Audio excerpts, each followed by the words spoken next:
Welcome to the Poisoner's Cabinet. I'm Sinead. I'm Nick. And this is your weekly podcast exploring the lives of the great poisoners, macabre murders and captivating crimes from across the centuries, and creating curious cocktails inspired by the tales that we tell. And it's episode 273. Well, hurrah. And Merry December. Merry December indeed. Oh, the December is upon us. The Decemberists are here. The Decemberists. Oh, the band. I quite like them. Knocking around somewhere. Oh, do you have room for all of them and their various contraptions and weird old-timey instruments? Yes. Of death. But how are you, Nick? I'm very well. It's a lovely Advent time. It is. Do you have an Advent calendar? Oh, should we get Advent calendars tomorrow? It's a bit late now, isn't it? No, it's... We've got eat 4 days worth of chocolate in one go. Oh, no. However will we cope? What a tragedy. What a terrible... Then we get the dopamine hit like 4 or 5 times and also, of opening it. Probably get it cheaper as well. Exactly. Because no one's ever bought an Advent calendar late. Because they're probably like half price by now. Really? They're half price in March, mate. Even in January, people going, I can still do it. Nick and I have been discussing we're going to have maybe a bit of Christmassy day tomorrow, getting some decorating, because it is December. It's the most wonderful time of the year for some people. But we're embracing it this year. It's enjoyable. Oh, no, I'm going to go with it. This year, I'm going to embrace Christmas with full jollity. Yes. As we come into December, we should do some housekeeping to say we are obviously bringing you our episodes. We have a little Christmas break. Yes. Because we need to sleep and we need to sit down. And Santa's coming. And he demands so much pate and that we have to cater for him. So we've got a couple more episodes coming out and we will put on social media and on Patreon our schedule, but there will be a break. But on the 19th of December, our main episode there, we are going to do a great big juicy Q&A episode. And those are great fun because we not only answer your burning questions about the show, about us, but we'll answer any questions you send us. Weird dilemmas, Christmassy questions, anything that you think it would be funny to get our take on, we're going to answer. We will have a bunch of drinks. I will be recording it in advance, and it will be great fun. So that's going to be happening this month. Then there will be a little break. There will still be content going out on Patreon as we wander around the city drunkenly, apparently. That's our plan. Yes, and then to tell stories, but then to do that too. It is a time of year where we do thank you hugely for your support through the whole of the year. We'll be saying this a lot this month as we head into 2026, but we absolutely are flabbergasted by how many fans that we continue to get, new and the people who have stuck with us right from the beginning. So thank you very, very much to all of our delicious subscribers, our listeners, people who have been with us. It is also a time of stress, we know, for people, so make sure you look after yourself and look after your friends, and if you need to reach out and have a chat and need a bit of Christmas cheer and a shout out at any point, just let us know. We would be happy to do it. Well, any poisonings this week, Nick? No. No, you did that while moving your hand surreptitiously under a cushion. Like, no. Not today. No. Biscuit. I had one of your mince pies. Ha ha. But you had one too. This is true. I swapped them when you weren't looking. Ha ha ha ha ha. Okay, good. But it's Christmas, no, it's Christmas. No Christmas. poisoning. No Christmas death. But it's the time of Christmas poisonings, as we've talked about in previous episodes before. Everything can poison you at Christmas. Literally everything to do with Christmas is poisonous if you look back at the history of it. Yes. It's one of my favourite things. None of that. But none of that. Not today. Oh, okay, good. Well, speaking of not poisoning anyone accidentally with all the poisonous things that we have at Christmas and just loving everyone who listens to the Poisonous Cabinet, I think it is time for us to thank our delicious Patreon subscribers. Absolutely. We have a bunch of new people who have joined us this week, so thank you very much. But first of all, we must say thank you to Ressa. To Auntie Boo. To Katie Z. To Lindsay Callenborn. To Simon Mathwich. Ooh. To Lou Jane Amar. I hope I've said that right, excuse me. And to KKLA. What? KKLA. KKLA. KKLA. KKLA. Google it. Wonderful. All varieties of your name Yep. are great. Everyone's names were great this week. Thank you, you delicious, sexy, Thank you, lovely people. sexy Patreon subscribers. We had fun on Patreon this week. We had a bona fide mystery. We A did. solved mystery, but a mystery still. But still a mystery, yes. There were so many questions. There was a mystery with a head and a bag and a pipe. It was your favourite thing to It's say. great fun to say. Should try it. It's really good. I didn't even have to look up how to spell the name of the person. I was like, that's the title of the episode. Nick wouldn't stop saying it. It's fun to say. It was fun to say. If you want to know what the hell we're talking about, please do consider joining us on patreon.com/The Poisonous Cabinet. This is where we do extra episodes every week. We do the Deadly Nightcaps. We have behind the scenes content. We have our book club. We have extra content for our cyanide connoisseurs on the higher tier. It's flexible, it's lovely, you can join and you can come back and you can go away whenever it suits you. It's also a gift that you can give to people. You can gift annual subscriptions of Patreon. So if someone you know loves the Poisonous Cabinet or you want to gift yourself it. Yep, or drop it as a hint to someone who's looking to buy you a gift. Yes, that is. If people say, what do you want for Christmas? I would love a Poisonous Cabinet subscription. Yeah. Oh, perfect. And if you've not been a Patreon subscriber before, you have over 250 episodes on there and lots of other weird shenanigans going on. There's a whole stack of content and you do get discounts if you buy annual subscriptions, so it is more cost effective. But go and have a look on it if you want to. It's an idea. It's a concept. It's a concept. We also have a shout out this week. Now, this is a shout out from earlier this week, but this is where it's landed, from lovely Kayla. She would love a shout out because it was her 40th birthday. Merry on birthday the 3rd to you. of December. She says, I love your podcast. It's the only one I listen to repeatedly. You guys are great and I love the banter between you. Love you, Kayla. Happy birthday. Happy birthday. Happy birthday. If anyone does want to shout out over Christmas, you can message us on Instagram or send us a message on Patreon. That's where we can look at them. I'm going to set up a form someday where all of these things can be curated. That's but very organised. I know, but it's been 6 years and I haven't done it. 6 years. 5 years.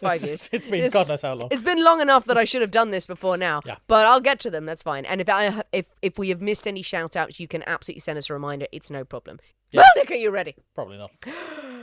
To drink cocktails and talk about poison. Yeah, maybe. Or we could drink poison and talk about cocktails. Maybe. I'm in the mood for a beverage. You always are in the mood for beverage. So are you. This is true. This is why we like each other. Can't argue with that. Yeah, I mean, it's the foundation of our relationship. Yeah. Let's go with the first one. Hooray, hooray, hooray. It is my story this week, and we can't possibly have a story without a cocktail in hand. As you know, dear listeners, every week we choose a secret ingredient that is inspired by the tale that we tell, and it will flavour our cocktail of the week. Marvellous. Nick, this week's secret ingredient is wax. Wax. Wax. Yes. Drippy, drippy, waxy goodness.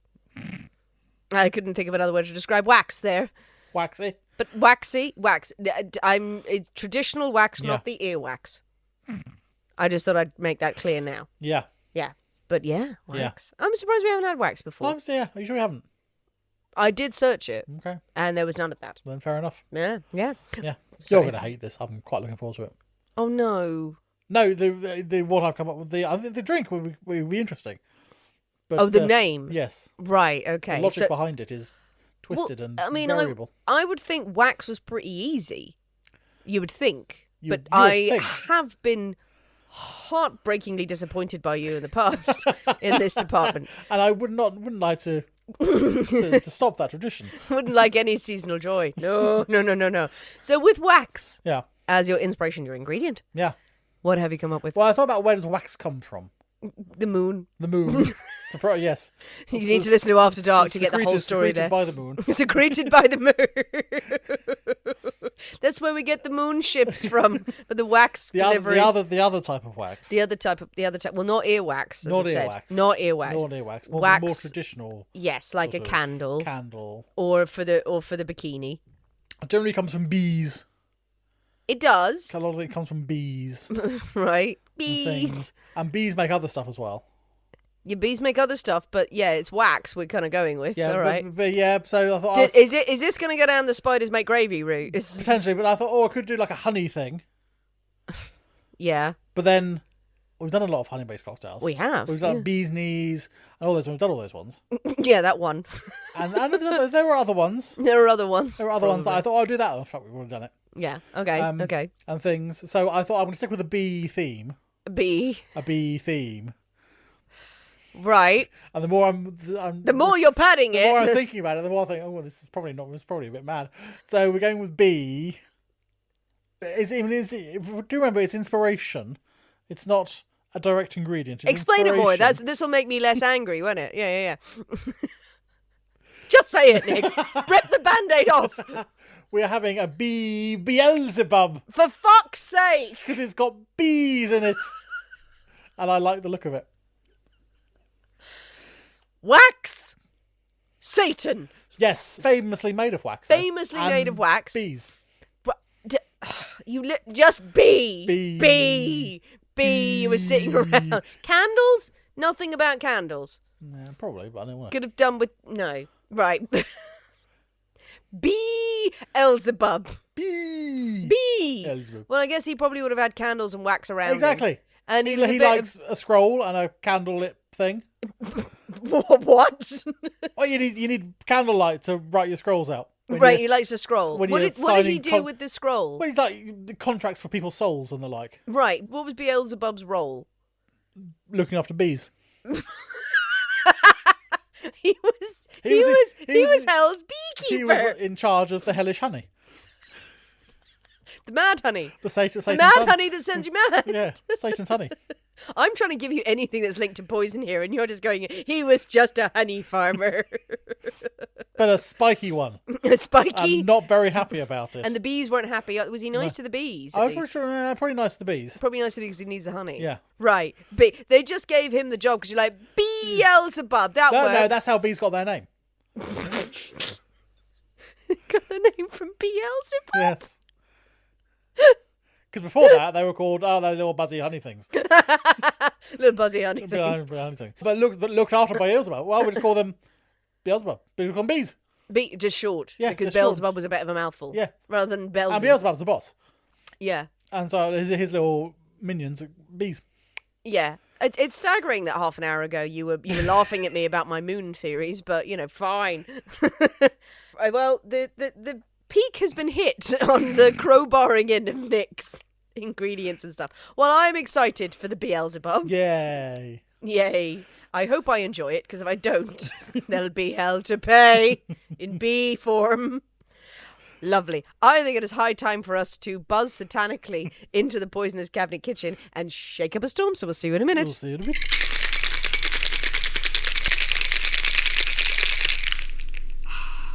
And we're back. Hello. Well, Nick, Yes. Beelzebub. Beelzebub. You battled through the bees and their waxy goodness to the Beelzebub. Yes. Lovely. Well, it's kind of honey coloured. It's kind of Yes. bee yellowy, orangey. It looks nice. It looks, it's got a golden hue. Looks cocktaily. Doesn't look waxy. It's probably a good thing for a drink, really. That's probably a good thing. But yeah. But do you ever put wax in a cocktail? No. Well, I don't know. Like if there's kind of maybe to give it a weird mouthfeel or something. Stranger things have happened. No, I mean, you put fats in a cocktail, potentially. Yes. When there were things, but there's not wax. Maybe no. the honeycomb. I mean, potentially, obviously, yes, honey's a big thing, but it's just... But sometimes you get a cocktail with a slice of honeycomb in there. It's true. And that's got a waxy goodness to It's it. just a garnish. It is, but it's nice. But anyway, none of that. None of that. None There's of that. here. Okay, but the Beelzebub, it doesn't look very devilish, but I've been fooled before. This is true. I think we should dive in. Let's give it a All go. right. Merry Christmas. Merry Christmas. Ooh, pleasant. Well, that is Sweet. nice. Pleasant, though. Sharp, sweet, bold. Sharp, sweet. Yeah, I like that. Bit of a twang at the end. A twang. Oh, no, I like that. That is drinkable. That's drinkable. Yeah. That's nice. No, that's my sort of thing. Has it got orange juice in it? Nope. But it does. No. Okay. Lemon? Yes. Lemon. That's different. Right, so what's the base spirit here? Is it gin? Nope. Rum? Nope. Oh. Vodka? Nope. Whiskey? Bourbon? Yes. Bourbon. Oh, okay. Honey? No. No honey. No bees have been harmed in the Beelzebubs. Wait, I mean, this seems very off-brand for him, really, doesn't it? There's a sugar syrup in there of some kind. It's not a sugar syrup. There is a syrup. It's not. It's just a sugar syrup. Okay, like not a honey syrup. Nope. Raspberry? A fruity syrup? Nope. Nutty? Yes. Oh, a nut syrup, like a hazelnut or a noisette or a almond? An orgeat. Oh, the orgeat. Orgeat. Nice. Or Okay. a bit of orgeat. What else? How many more? 2. 2. Are they 2 alcoholic ingredients? Yes. Oh, they are. Oh, bloody hell. I really don't know, actually. I'm getting all the lemon flavour, and I'm sure I'll kick myself. Yeah, well, there's one thing you probably won't get. Triple sec? No. Like something floral? Not floral. Herbally? A bit of something, yeah. Something in between the two? Something herbally. Something... It's not chartreuse, is not it? No, you're right. No. I wouldn't waste it on you anymore. Thank you. It's too expensive. Drambuie? Benedictine? No. with the twigs and the fling, vermouth. It's the an Amaro, yes. An Amaro. Yes. Oh, okay. A red vermouthy Montenegro, Amaro Montenegro. Oh, Montenegro. Okay, Yeah, nice. one. So, but there's another that And I'm there's never one going more to thing. get. No, that was the one I didn't think you were going to get. Oh. You didn't, because I told you. Okay, we got there. There's another one which I can taste it, but again, it's one of those things I know it's in there. So I taste it? Is it got a heat behind it, or am I crazy? Not got a heat. It's- heat adjacent. Heat adjacent, so not spicy. Spice, No, cinnamon, no. but adjacent to chili on the Adjacent- leaf. Adjacent to heat. Spice, heat. What? Cold. Is it got the moon in it? What? It's got moon juice. Yes, it was lovingly bathed in some moon rays. I would. And you Nick, can if tell. you told me that it was a cocktail had been bathed in moon rays, was I moon- would give you all of my money and drink it. Going, I can taste the moon. It's moon infused. Moon infused. It's like that Hendrix they brought out was moon infused. I spent 30 quid on that, and it's just a bottle of gin. It's a bottle of gin swear that they to left God. on the windowsill. Yes, literally. And it had a pretty fucking label on it, and I just said, take my money. I don't need to pay rent this week. So, okay, so sorry, what? Sorry, heat adjacent. Oh, Yeah, God. that might be being slightly obtuse with that. Do you think? Herbal. Is it in the herb No. family? Is it in the spice family? No. In the root family? No, Suze? no. Is it in the tree variety? I'm not sure actually. Leafy? I think it's more of a shrub. Shrub? Mint? No, I don't know. mezcal. What? What? Mezcal's in this? Yes. It's not. It is. Did you confuse the mezcal with nothing? It doesn't taste smoky at all. I think there's a smoky twang. There is a smoky twang. The moment you said that, I got foot cramp. That's a mezcal. Beelzebub trying to like go, well, I guess it's from hell, so it's going to have Exactly. something smoky and brimstony and everything. What gives you foot cramp and leg cramp? Beelzebub. No, Mocking his cocktail. mocking Nick's. I never would have guessed in a million years there's mezcal in that. But yeah, I like the way you were going. It's not adjacent to heat at all, but apparently the agave plant is there with some smoke in it. I see. Actually, heat, smoky. Heat smoky. Oh yeah, that's clever actually. Yeah, Oh, see? yeah, well done you. Oh yeah, that's very good. Oh, that's very clever, I say. Yeah. Very good. Okay, well, what do you think of that? I quite like it. Oh, Yeah. nice. I don't object to it. No, I think that's very pleasant. One of the best we've had in a while, actually. Very drinkable, pleasant, nice. It's got enough punch. It's got an aftertaste. It's all good. I just don't get the mezcal in there, but fine. I'm on board with it. Excellent. Huzzah. Well, with Beelzebub firmly in hand, As I'm sure he often is. he loves to have his hand held as he Having a big talks old through as he talks through his days as a beekeeper and how that definitely relates to wax. Would you like a story, Nick? I would love a story. Woohoo! Okay, so this week, Nick, you should brace yourself. Okay. For no reason, just I thought you should. Okay. I thought you should. It is time to talk in detail about someone we've mentioned on the show a lot. Right. They're always there. They're frequently there. Is it me? It's not you. Oh. One day there will be the episode where we turn the podcast around and it's a mirror and it's just you. This is your crimes. No, we have mentioned this person on the show a lot. They've turned up in passing, popped up, always there, linked to all sorts of criminals. Person that connects so many criminals across decades, even across centuries. Okay. And they came into direct contact with some of them repeatedly. Okay. Literally had their hands all over them. Some famous figures. Yeah. Okay. It's the tale of Madame Tussaud. Hey? I wouldn't have guessed that. There you go. You thought I was going to say Madame Guillotine there, didn't you? She sort of turns up in this one. Yes, the woman who created Madame Tussauds, the attraction, the Chamber of Horrors. Yes. Madame Tussaud. Okay, everyone knows the attraction. And we have spoken Yes. many a time on the podcast about these criminals who ended up as a waxwork figure in the Chamber of Horrors.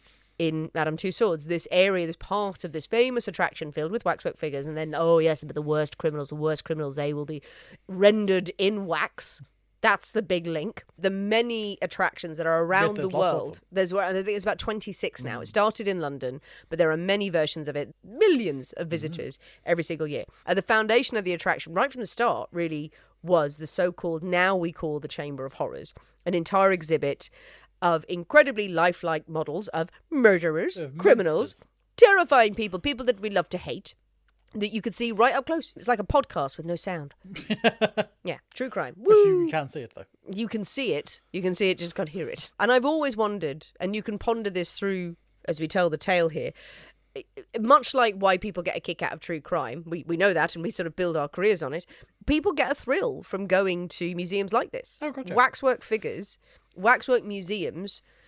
If we talked about it now, it's like, would you go to Madame Tussauds? Would you like to go and look at some waxwork figures? I mean, now, no. I mean, I've been there a few times in my youth. But yeah, it's not a place I would choose to go to now. Yeah. But I have been there before, the one in the London one. Yeah, I've been there as a kid. You sort of go. What's the fascination? There is a fascination with it. It attracts people around to go, not only to go, oh, it's Kylie, or it's Benedict Cumberbatch. Actually, I'm slight aside. Go for it. Last time I went there, I think it must have been in my teens. Yeah. So I think I remember So going. it's a while though. So yeah, so it's good. I think I was probably like 15, 16 or something like that. Yeah. But I remember going with my family, with my dad especially.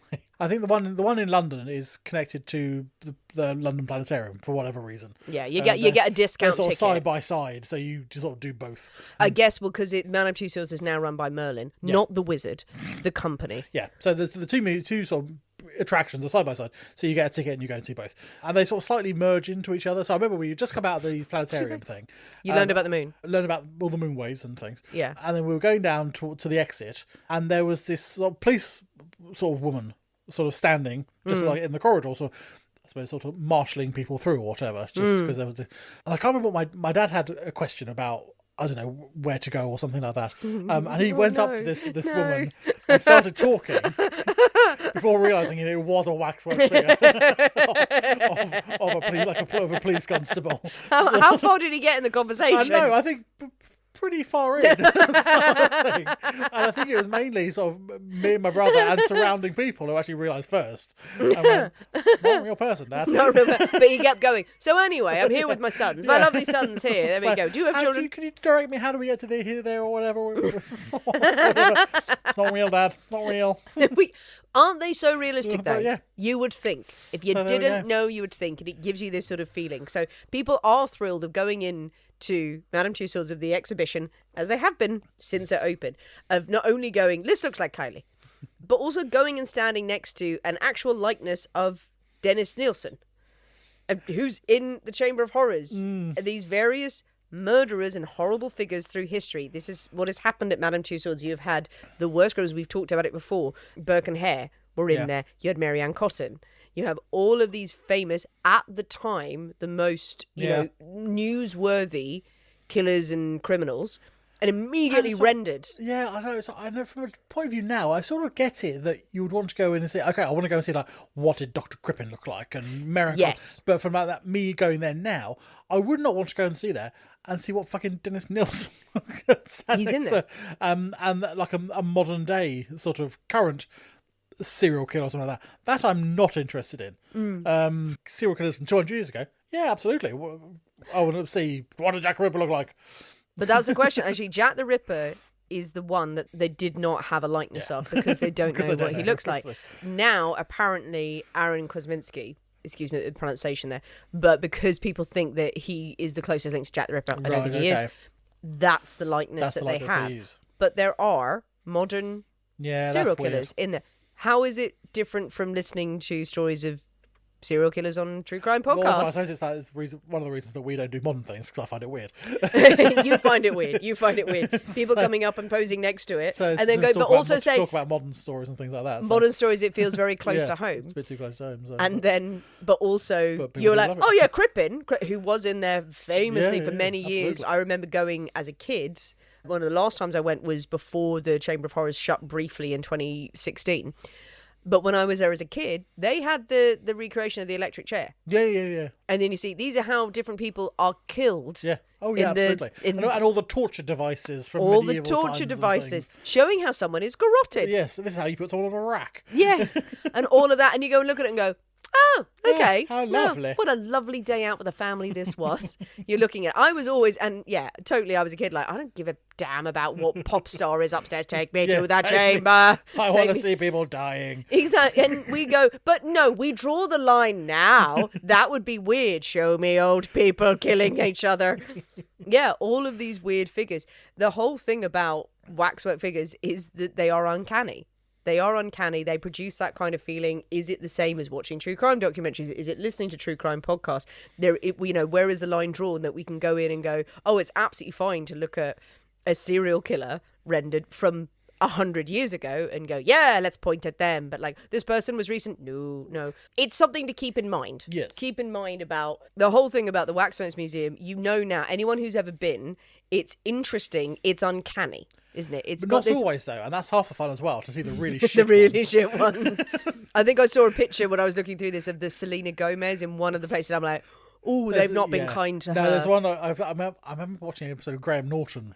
Yeah. And he did a section on sort of, he had like Kylie Minogue or something in Ross, and there's like an Australian waxworks museum. Yeah. And like they just, like Kylie Minogue looked like she'd just been melted. Yeah. It's just like, Some of them that is not a flattering. I know it's hot in Australia, but come on. I know.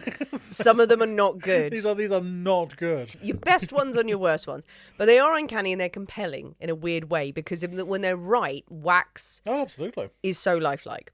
Madame Tussauds story is so interesting when you learned about her trade and the origins of the Chamber of Horrors and how relevant it is still today, the idea behind it, but also her life, before it became the overpriced tourist attraction that it is. It's pretty gruesome, but I'm going to make it fun. The story is fun, as ever. Excellent. There's even a very brief and very much crowbarred in, with the kind of feeling of Beelzebub, reference to Christmas in here. Because we're in December. And I was like, oh, yeah, bring it on. Did she do a waxwork of Santa? The most evil Or man some- of all. Some elves. Well, you'd think, probably, actually, in some places. Well, then, but he's not a real person. That's the thing with Madame Tussauds. You have to know what they look like. He is. I've heard it shattered your dreams. And the many children listening. And the many... If they were listening now, they'd be like, who's Dennis Nielsen? Let's go see him. Right. First off, though, little bit of history of wax, Nick. So wax was invented... No. I'm joking. No, wax figures. I have not gone into the full history of how is wax made and the bees and Beelzebub, because I think we've covered that briefly already. Yep. Why do we love a waxwork? And how do you feel about wax figures? What do you think about them when you see them? Like, I mean, I don't have any particular strong feelings one way or the other, I don't think. you wouldn't want to go and see them. I mean, it is not something that particularly leaps to... It's a weird thing, isn't it? that I Yeah. want to go there. There are plenty of other things I'd rather see, Yes. I think. There's like, go and look at this. Looks really like this person. Yeah, Yeah. But wax, of course, it's malleable. it is. It was a wonderful medium to work in. It was the easiest way of creating likenesses over the centuries, other than using wood or marble, which takes a long time and a Yes, lot of It skill. takes a long time to do that. And expensive. Wax wasn't cheap. So wax figures have been used for millennia. Goes way back to ancient Egypt. Wax deities being placed in the tombs, along with wax fruits. Wax fruits. Wax fruits very, very big in the Victorian era because anything that symbolises death is great. Yeah, the Egyptians loved wax fruit and the Victorians loved wax fruit. That was just a little rabbit hole that I went down. Okay. And I was like, what? Because I just suddenly was just going, why do Victorians love wax fruit? And I was like, Sinead, you can't go into this on the podcast. Basically, it means death. It's everything in the Victorian era. It's like, this wax symbolises how life can fade and rot, but we shall preserve it in this wax form, in this glass jar, and colour it beautifully. But it means death. If you see some wax fruit, death. So you have your deities used in religious ceremonies as well. So when you need effigies, you need symbolism, obviously, Yes. with the church, with the religions, by the Greeks and the Romans. And get ready for the Christmas fact right now, Nick. Because the Romans used to exchange wax figures of their gods or of curious creatures at Saturnalia. Oh, how lovely. Yeah, Saturnalia. Everyone knows it's the Romany Christmas. very It's near the time Christmas. very near Christmas, very near Christmas. Gift giving, partying, slaves can have a day off. That's Saturnalia. Luxury. And the gift giving was wax figures. Nice. So they rendered them all in that and go, oh my God, wax figures. So there we go. History of wax. Very important in funeral ceremonies as well, or funereal ceremonies, religious ceremonies, because you don't want to hulk a rotting corpse in front of people. No. To symbolise Yes. the person That's who where is... your death masks and things come from. Yes. Exactly, death mask. So you have this, so you have people needed to keep visualizing the dead person, or see a picture of them, or a picture wasn't enough, or a painting wasn't enough. 3D, we need it 3D. We really need to get a sense that this person is dead and yet they're still somehow here. That's the crux of it, really. Yeah.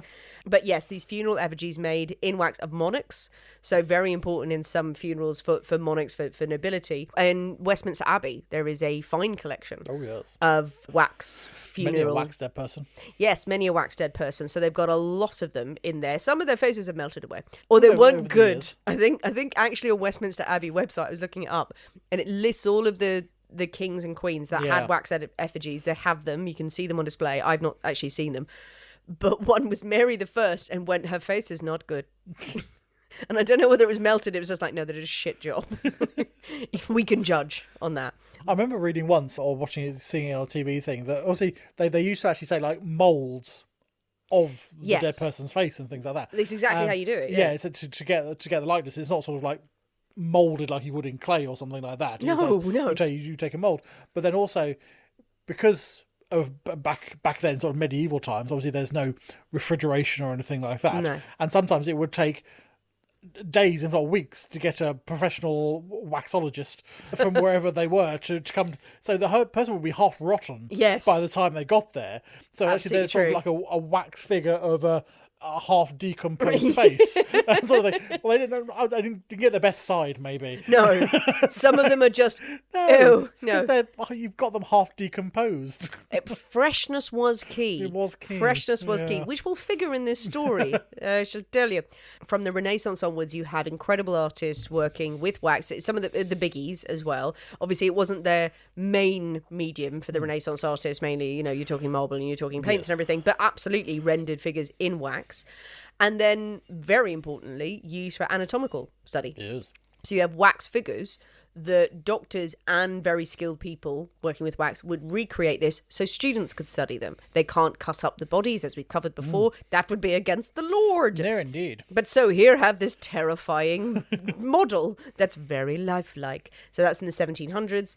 And wax could be used, yes, to create these striking 3D copies of people, which was insane at the time. Now, today when we look at the wax effigies, we go, it doesn't look anything like them. Imagine at the time. Oh, gotcha. Imagine at the time that, there's no photographs, there's no kind of, you have to paint for 6 fucking weeks and they go, oh, the light is beautiful and everything, or just do a shit sketch.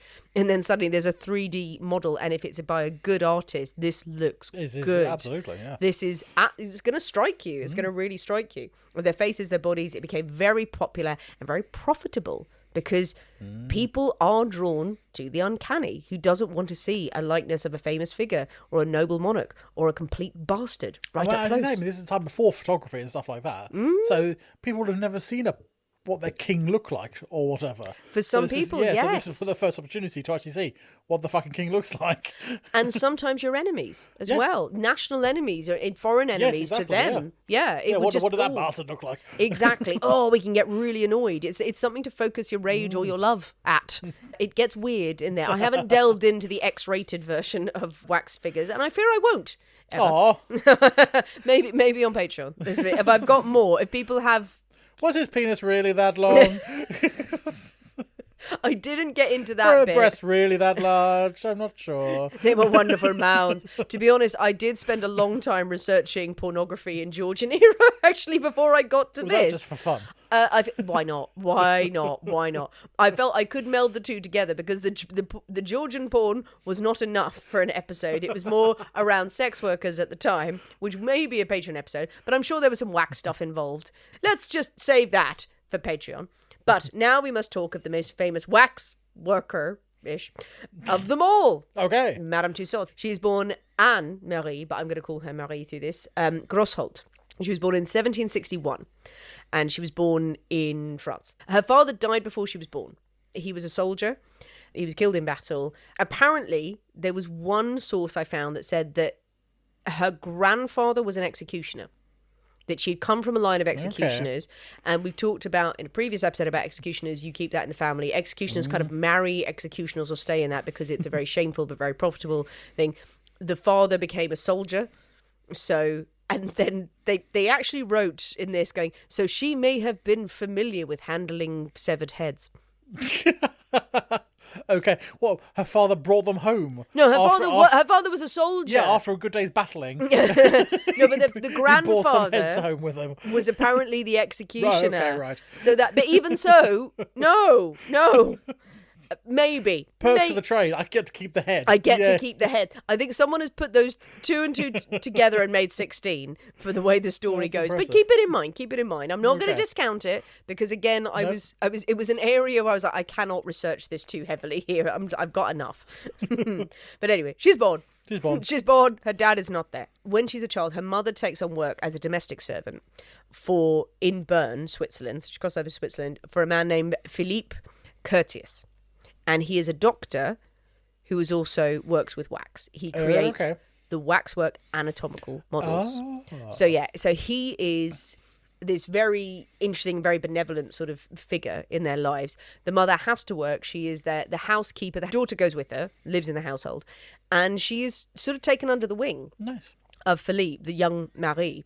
He works with dead bodies and he is creating these likenesses for his students and death masks and so forth. And it's from him, and he becomes famous, and it's from him she learns her trade. I see. So he is working in Switzerland and he will later move to Paris where really he gets his heyday. So he starts off working there and he's obviously making these anatomical models, but then he's got such a skill for it and aptitude, he starts exhibiting them because, wax pictures, it's not just full 3D full bodies. It can be pictures and he can exhibit them and people are fascinated by it. So when he moves to Paris, Marie and her mother go with him and he begins to teach little Marie how to work with wax. She certainly shows a talent for it. She calls him uncle. There are some people who suggested maybe he was her father, really. Ooh. No, just probably close. Is he using free child labour? As in, need an assistant. He probably did need an assistant. Probably, yeah. As in, come on, learn the tricks of the trade. She's a girl. But it's that or get up the chimney. Get up the chimney. There's no chimney sweets in Paris at the time. Get up the chimney. I'm sick of you. Get on, off you go. Get on with it. But yeah, I think people have sort of pondered back and forth going, but she was a girl and did he see her potential? She clearly became incredibly skilled and was skilled. She had a great teacher. Yes, he probably was like, I need an assistant and you're here. Great. And they got on. So she starts to learn the trade from him. And she does show aptitude for it. She will mix it in social circles as well because she'll be present. And he apparently hosted, the great and the good figures. I suppose that exhibitions and things like that. So she's going to be around. Well, think of the salons and so forth and everything. And apparently he was the host. His Parisian home, the likes of Voltaire came over. Rousseau, Robespierre, who will figure later. Yes. But they are all around and she will remember these connections and they also want to associate with him. So Curtius begins branching out into portraits, as I said, and art rather than just the models for students and go here as a beating heart and a penis together at last. He opens up 2 exhibitions in Paris showing off his likenesses of nobles and famous figures. But he also has, amongst this exhibition of, here's all the wonderful people, his beautiful paintings of people I've met, of the great and good. He also has the Cavern of Grand Thieves. I will like it. And that is basically the first Chamber of Horrors. He starts showing not only famous people that you're supposed to revere, but also the lowest of the low. That's what I want to see. Famous criminals. People hear about them, but here's the figure. Here it is, finally. You can stare him in the eyes. Just look him in the eyes, all evil. Evil, get really close. Dastardly figures. People love it. Look at that skull. It's all lumpy. Must be a wrong one. It must be. Well, it's not phrenology quite yet, where he's standing. That will very much help phrenology later, apparently, wax figures. People love it. People absolutely are lining up around the clock to come and see his exhibits, but also are very much drawn to the Cavern of Grand Thieves. In French, it sounds much better. But it also sounds pretty cool in English as well. Cool. Yeah, I'll go with that. Yeah, and Marie, she's honing her skills. She ends up making a wax likeness of Voltaire. Of Benjamin Franklin, apparently, as well. Okay. Now, a lot of Marie's story, I will say here, she would write her memoirs later. Marie, as Madame Tussaud, she would become Madame Tussaud, as the showmanship of her attraction might suggest, she was quite the showman herself. Yeah. She had many a story. Well, you would have to be to survive in that sort of to flourish in that sort of environment. You have to be quite bold and a very confident character. Yes. And also, she may have been lying about a lot of stuff. So, yeah, she was like, I did Voltaire's face and Benjamin Franklin's. She would say that she was so skilled, but that by the age of 18, Curtius's work is being recognised, and this is, of course, not only attracting the common people who will toss a penny in to come and see these exhibits, the great and the good, the nobles, the monarchy. Everyone is fascinated with this form of art and the likeness because they want it for themselves. They want to be rendered in wax and like so beautifully. So she would have it that she attracts the attention. They attract the attention of the Palais de Versailles. That Louis the 16th, is very interested in, and that she was hired at the age of 18 to become an art teacher to Louis XVI's younger sister. Right. So she would attest. There are no other records, many people have pointed out, to support this, but she said, I was at the Palais of Versailles. Right. That she lived there, that she moved in because she was teaching the younger sister of the Queen. Now, would there be records of it necessarily, of her name? She would have a teacher. The young princess would be important. Yes, because she would be getting paid, one would imagine. She would be being paid. So yes, there's going to be a wage bill somewhere, isn't there? So I don't think it was disputed that Curtius and her would have been paid to do likenesses. Was she teaching? No, that's what I mean. Yes, that. But if she had to have an apartment there, and to be teaching, there? to live there, and to teach, Yeah. there would be evidence of that. That you would sure. I think enough people have pointed out that there isn't any evidence, and we would expect there to be. I would imagine Is enough for Versailles, but the way she has it, questionable. yes, but it's certainly in interest in demand, and it's not. No one disputes that she would have been a person of interest, very popular woman, yes, at that time. So yeah, so from her testimony, certainly we know she's doing well. Yes, creating this waxwork figure. She has a name for herself. So does Curtius, and he is very famous. Everything's looking so good for her. Everything's going so well, except there seems to be sort of rumblings outside of her window. Well, she's trying to sort of carve things up. I was like, what the hell is going on outside here? Why don't I look at the calendar? It's the 12th of July, 1789. We're 2 days off from something really shit happening. Yeah, something big happening. Something big happening. People are in the street shouting a lot. Is it the start of a revolution? Maybe. A mob apparently broke into one of Curtius's exhibits. Whether they broke in or whether they got in and demanded they wanted to take 2 waxwork figures that he'd made. They'd made one of Necker, who at the time was one of the figures who'd just been dismissed, and also the Duc d'Orléans. He'd made these likenesses of them, and they are figureheads actually that the mob want to carry through the streets and sort of going like, we're championing our cause and everything. They take these waxwork figures, and the revolution is all about symbolism and points, and that leads to rabble rousing and people shouting in the street, and then some people getting shot, and then 2 days later the Bastille's on fire.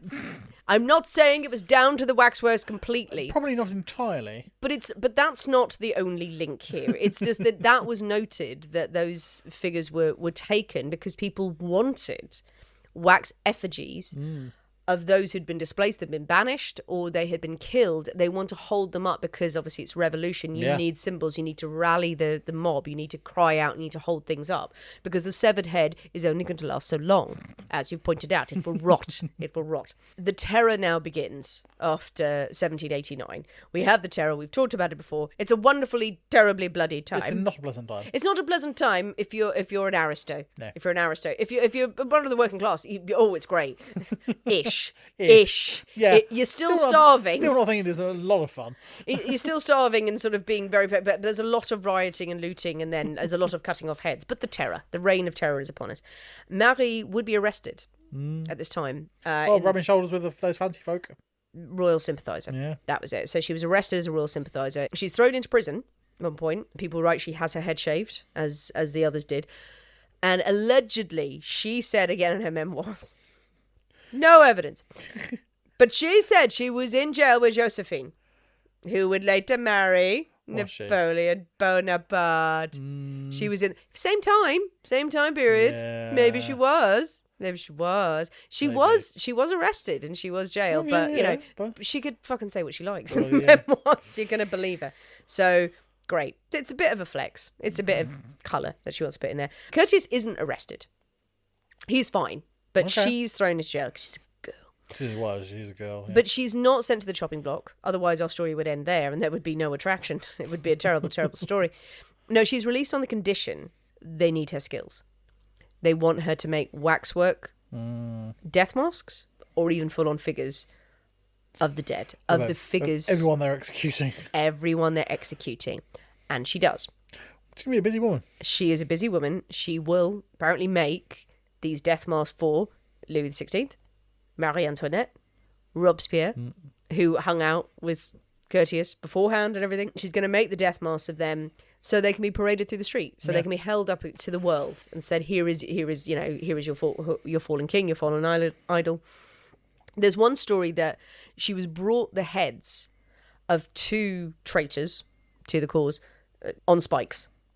Nice. Someone turns up. Now, this is at her home or her property. Some have it is in jail, but she is brought heads on spikes. You want heads on spikes? There we are. 2 heads on spikes.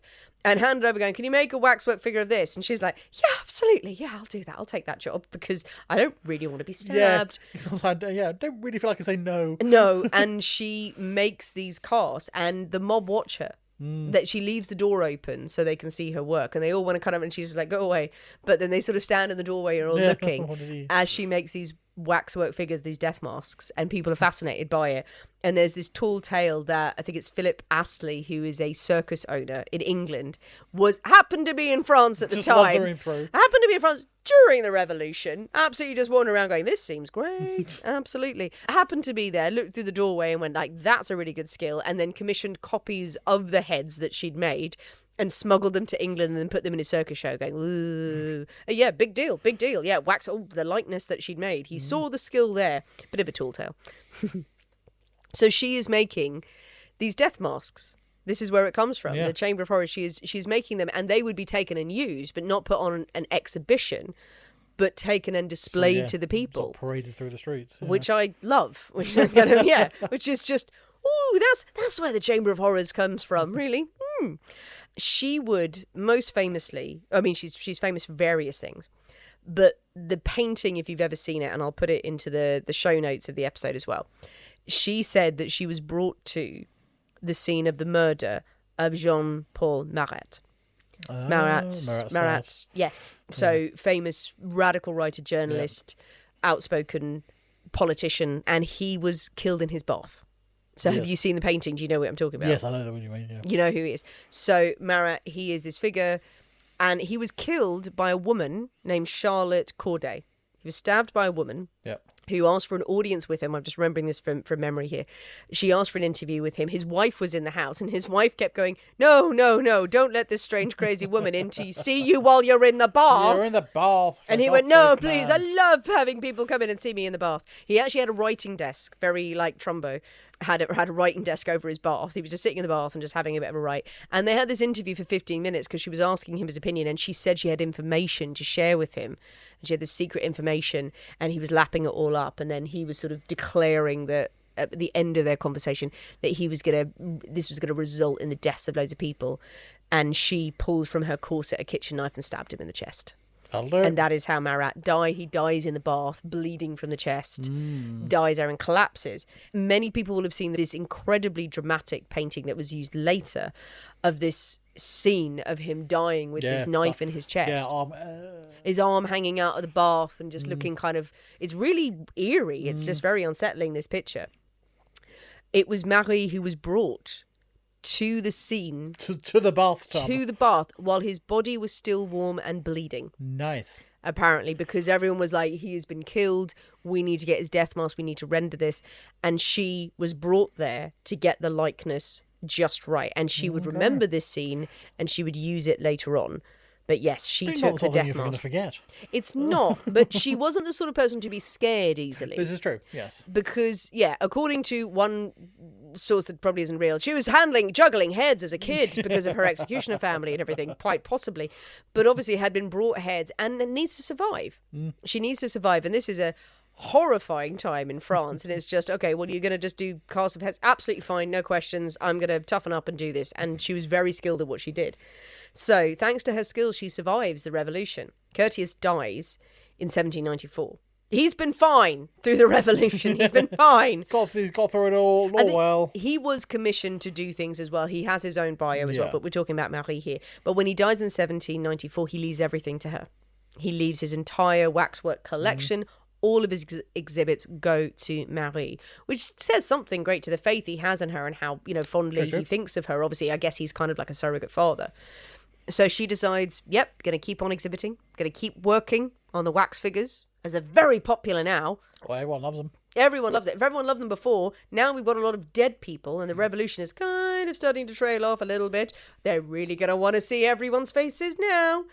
A year later, she marries a civil engineer named Francois Tussaud. Uh-huh. So it was Tussaud singular. Very important. Tussaud. Madame Tussaud's does not have an apostrophe in it because they basically decided they didn't need one because she's dead. Yeah, who's going to complain? Exactly. Yeah, I think that's in the text somewhere. As in, like, it should be Madame Tussauds with an apostrophe. They're like, no, we can change it. We don't even care. Yeah, fuck her. She can't sue us. No, she did. They will have 3 children together. They have a daughter who sadly dies in infancy, but she has 2 sons.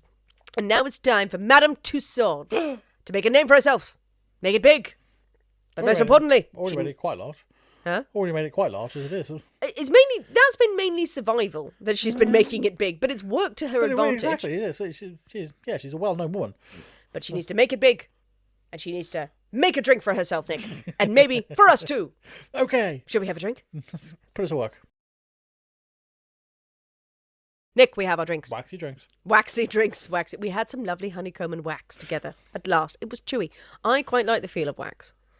Do you like a drippy wax? Do you like to touch a bit of the wax of the candle and go? Yeah, we stick your finger in a tea like. Yeah, it's all over. Love it. I like a bit of honeycomb. I like actually the waxy feel, and then I hate it. Yeah, no, not so much on that one. Yeah, I know. But now it is now around 1802. Okay. It's 1802. Let's just call it that. Not around, is it? I think one source said it was 1803, and I was like, look, I'm just going to say it was around then. But Marie, she has big plans. She's going to go to London. Museums. She heads to London, to the UK, with one of her sons. The other one, nah, Yeah, screw it. you want to stay home? Go for it. She is going to go to the UK. She's going to present her collection, which was Curtius's collection, but her own collection. She is going to start exhibiting. And her marriage didn't go well. Her marriage wasn't a good one. So she leaves with one son. One son stays with the husband, but she will be reunited with that son later. Never sees her husband again.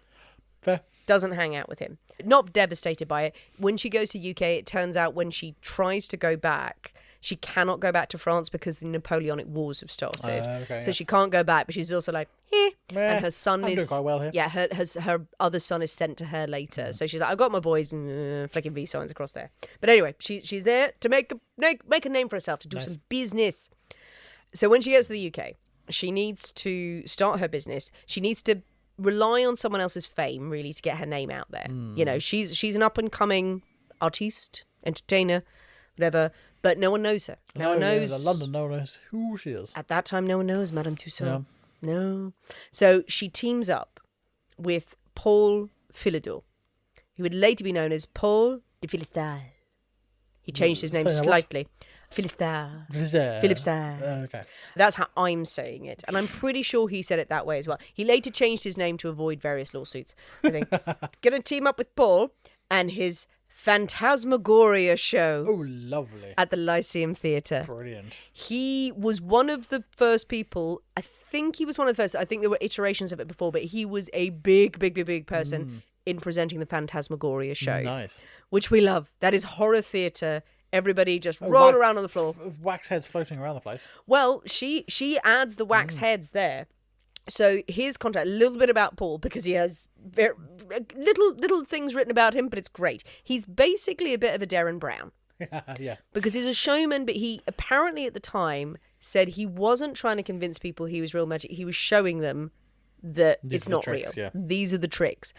So he did shows that contained the black arts or natural magic, and also pyrotechnics, physics experiments, hydraulics, hydrostatics, magnetic mechanical experiments, Nice. mechanical pieces of art, including life-size mechanical figures, optical illusions. Oh no, that was it. And refractions of light. So light displays. And also the optical art was ghosts. Pepper's Ghost here, ghost. Well, not just like a sheet on a thing, but also... Have you heard of Pepper's Ghost? Pepper's Ghost. Yes, I have heard of that, but tell the people. I know, but they don't. So I definitely know. It was the first theatrical use of sort of reflection and things to create a ghostly figure on stage, and it's called Pepper's Ghost. Ooh. And it's all done with sheets of glass and things. So you'd have someone, so there'd be like a hole in the stage which the audience couldn't see, and below there would be a performer, an actor, and then lowered from above would be a sheet of glass which the people couldn't see, but they could see the reflection of the person below. Yeah. So the actor underneath the stage would do their performance, but it would be reflected in this glass, so it wouldn't be a solid performance. It would be this reflection, and because no one could see the glass, it was like a ghostly figure, and it's the first time it was ever used on stage. Yeah, and it's called Pepper's Ghost. It's very creepy. So yeah. They had that at the Dark Secrets exhibition where you could sort of like recreate that. So Pepper's Ghost was first, I think it was done around 1862, so it's after this. But now the Christmas fact was popularised during Christmas Eve. There we go. It was done during Christmas Eve, during theatrical productions of Dickens' novella, The Haunted Man and the Ghost Bargain. So an early one of that. Go. Another Christmassy thing. Christmas fact. There you are. So he's doing all of that shit early. He's doing all of that together. He was reportedly, a shit magician, but a great showman, and doing this kind of thing. He apparently, reportedly, and this is actually, I think, from Wiki, one of the sources there, he reportedly helped a lady who came to him for advice about the theft of clothes from her house. Okay. He said that he would make the thief very unhappy for the rest of his life if the clothes were not returned the next day. And on his request, she told this to all of her servants. Nah. And the next morning, the clothes were back in place. Wow. How did he do it? Magic. He also made a barber believe that he had removed his own head in order to shave himself by posing with a fake head made of wax. This was before Madame Tussaud got involved. But he'd be like, there you go. And he's like, oh, it's my own head. So yes. Marie joins the show. It's a temporary show, but then she brings her waxwork figures along, and you can imagine with sound, light, smoke, refraction, all of this stuff going on these horror shows. People are screaming. Apparently people faint at these shows. They're crying. Yeah. Brilliant. Let's go. Let's recreate one. I'm sure we can do it. But after the show, she realizes, okay, I'm using his name to get the punters in, but now I need to strike out my own. And Marie would work hard on a traveling show. She would take her show on the road for years, and I'm talking decades. Yeah. She travelled around the UK to make the best show, to take her waxwork figures. She would have sort of residencies in different places, but she moved it around. She toured her waxwork figures.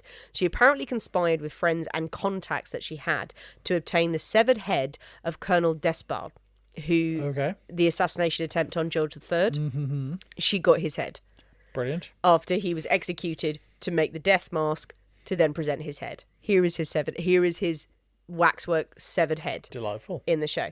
Her travelling show was called Curtius's Cabinet of Curiosities because they were his figures and she was adding to them, which was lovely. She spends years on the road with her son. Her younger son then joins her. They are all in the family business. One piece wrote about her. She lived the exhausting and precarious life of a travelling showman, moving from town to town with her caravans, setting up in awkward places, improvising lighting and backgrounds, unpacking and repairing, advertising with handbills, encouraging newspaper anecdotes, and organising charity benefits to bring in useful patrons. She was working wherever she could, and this is from the grand salons that she was invited into by the great and good, to the back rooms in pubs, to wherever she could go to get her name out there. These grim, gruesome, and brilliant wax figures and death masks that people were fascinated by. Until she gets to 1835, It's 33 years she's been on the road. I mean, that's commitment. Going around, honing her art. She finally decides to settle in London, and she will go to Baker Street. She'll be in Baker Street. She'll go like, Sherlock Holmes, go, you fuck off. And she opens her permanent exhibit there. She has a permanent home. It's over 3 floors, and it's called the Baker Street Bazaar. She wants to attract good clientele, and she wants to rest from travelling. So she wants rich people to come in. She uses a marketing ploy, which I loved, and I read it in a different way, is that anyone attending the exhibit will have a full military band following them around. Okay. So her advert was, there will be a promenade every evening from 6 till 10, accompanied by a full military band of acknowledged merit. No improper persons will be admitted. Quite right. Yes.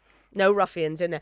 Now, I think in hindsight, it's probably between 6 and 10, you can view the exhibit and there will just be a military band playing. Yes. So there'll be live music, which is great. Yeah. I took it as there was a military band following every punter who came through and touring it, just walking around going diddly-dee, diddly-dee, diddly-dee. Oh shit, there's someone new in. Run after them. Diddly-dee, diddly-dee, diddly-dee. I think it's probably more of a more general entertainment. Yes, a promenade. But I think they were all stalking. She had 20 bands lined up, or one who was doing a lot of running back and forth. I like that. Let's go with that. But people came in their droves. Loved it. Music, entertainment, all of this waxwork. She knew how to attract people in, and they were paying well. She has figures at the time of Napoleon. And this is a room full of artifacts dedicated to him that she would gather over the years. She would get anything, any kind of... It's like the crime museums and the weird ghost museums where you've got, this was their shirt, this was their thing. I've got Napoleon socks. She had Napoleon socks, she had Napoleon's carriage. And this is... Everyone hates Napoleon. Everyone hates Napoleon. They want to yell at him and they go, oh, God. She has these figures, as again, of nobility, but she has what is then called the separate room. So we have the cavern of The thieves. separate room. The separate room. The separate room which you must pay sixpence extra to go into. It's not a saucy room. That's the Chamber of Commerce. It would be nice if she was like, no, this is behind the curtain. That's an extra £10 that you have to pay. No, the separate room. She has the most gruesome scenes. Here are the death masks that she made by hand. Louis XVI, Marie Antoinette, other murders and criminals. Everyone in the French Revolution, she's like, there it is. She has a guillotine blade. One of the blades that she obtained, and that is still in Madame Tussaud's, allegedly. Yes, it's still there in a store cupboard somewhere. Exactly, and she has a full waxwork replica of Marat's murder scene. So she has not only just the death marks, but she has created it in wax with the knife in his chest in the bath. Lovely. It's incredible, and people are coming in and fainting. And seeing that, because they how would they ever have seen anything? Yeah, exactly. You've never seen anything like that before. Unless you've actually murdered someone. And there are murderers coming going, nah. Not realistic. Yeah. Punch magazine apparently was the one who coined the phrase the Chamber of Horrors. She would say that it was her, that she did it in the 1830s and the Punch magazine did it in the 1840s, but they call it the Chamber of Horrors. The museum does very well. Apparently, the king of then Persia visited and said, it's hardly possible to distinguish which are living figures and which were wax. I tried to distinguish between real living figures and those of wax, but could not succeed till the woman got up, walked and laughed, and then I knew they were living beings. Just a bit like your dad. Yeah, and the thing. Pretty much. Or the king of Persia was not in the right building. He was just talking at people. Are you wax? Are you wax? Get off! Oh, it's definitely not. Oh, who's who, really? Everyone's confused.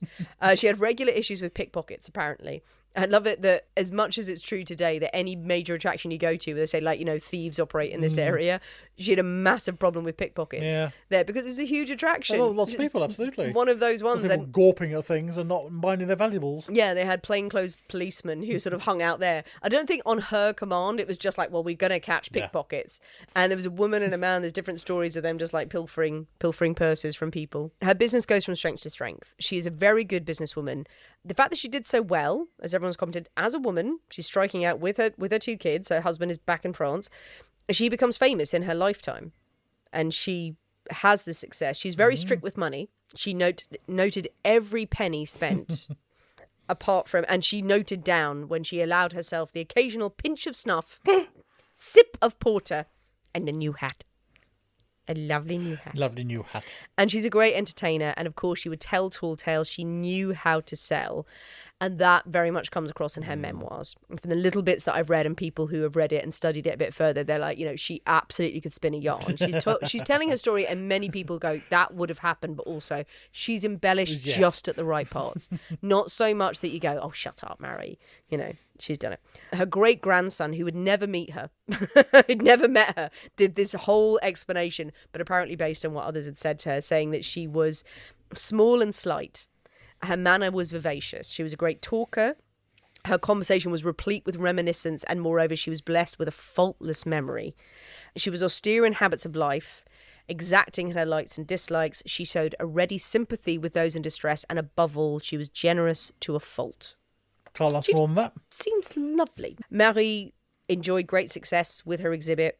She would keep going until the age of 88, when she died in her sleep in 1850. Hell of a life. God, yeah, absolutely. Yeah. As she was on her deathbed, as she was going out, she apparently told her sons, beware 3 black crows: the doctor, the lawyer, and the priest. Which is great. Though apparently her last words were, don't quarrel. Fair enough. Maybe it was just like, maybe don't fight between you, my Yeah. darling sons, or that they were fighting over the will and she's going, I'm still alive. I'm not dead yet. I'm not dead! For God's sake, stop fighting over the head. Madame Tussauds would move into her son's ownership. They would run it.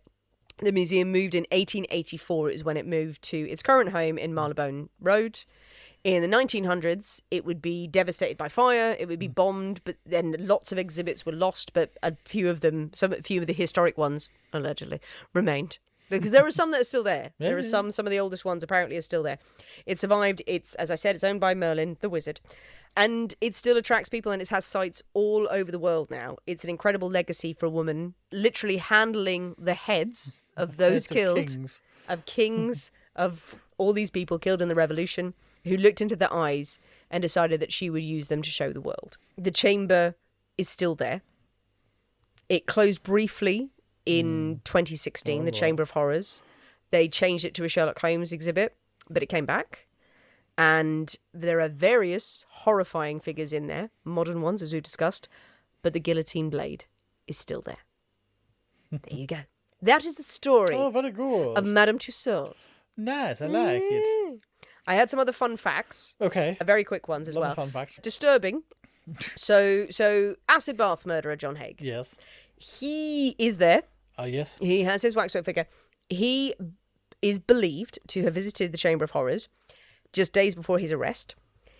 He bequeathed his clothes to the museum from his death cell. I think we might have talked about it I think we before. mentioned that, yeah. we mentioned it, but yeah, those are his clothes.